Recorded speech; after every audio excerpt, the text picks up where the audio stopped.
लोग ऊपर से देखते हैं और कह देते हैं सास बहू तो लड़ती ही रहती हैं, लेकिन सच इतना छोटा नहीं है।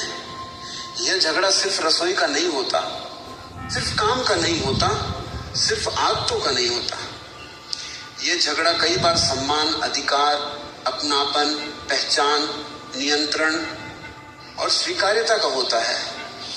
एक तरफ वो औरत होती है जिसने सालों तक घर को संभाला, जिसने बेटे को पाला, जिसने अपने सपनों को मारकर परिवार बनाया, जिसने अपनी जिंदगी का बड़ा हिस्सा इस घर की दीवारों में लगा दिया।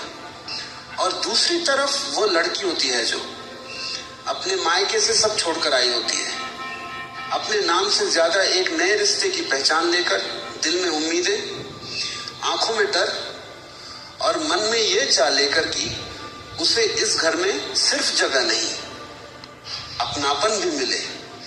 अब सोचो, एक घर में दो स्त्रियां हैं, दोनों ने बहुत सहा है, दोनों ने बहुत छोड़ा है, दोनों प्रेम चाहती हैं, दोनों सम्मान चाहती हैं, दोनों सुनी जाना चाहती हैं, लेकिन दोनों के भीतर दर्द अलग अलग है।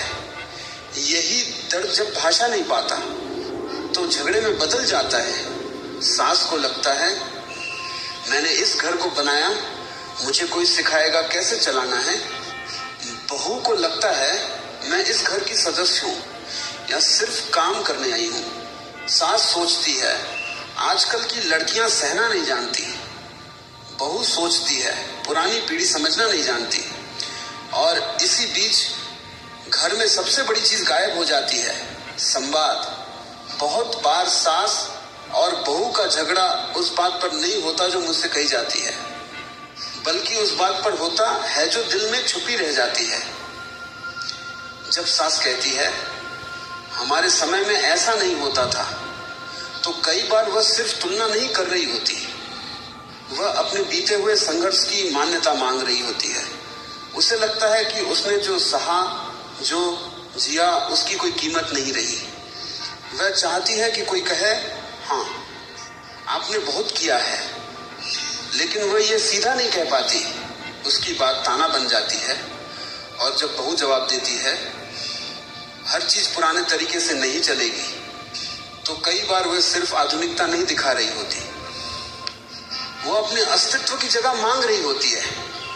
वह चाहती है कि कोई कहे तुम भी इस घर में अपनी तरह से जी सकती हो, लेकिन उसकी बात कई बार विद्रोह लगने लगती है। यानी दोनों के भीतर असली मांग एक ही होती है, स्वीकार करो।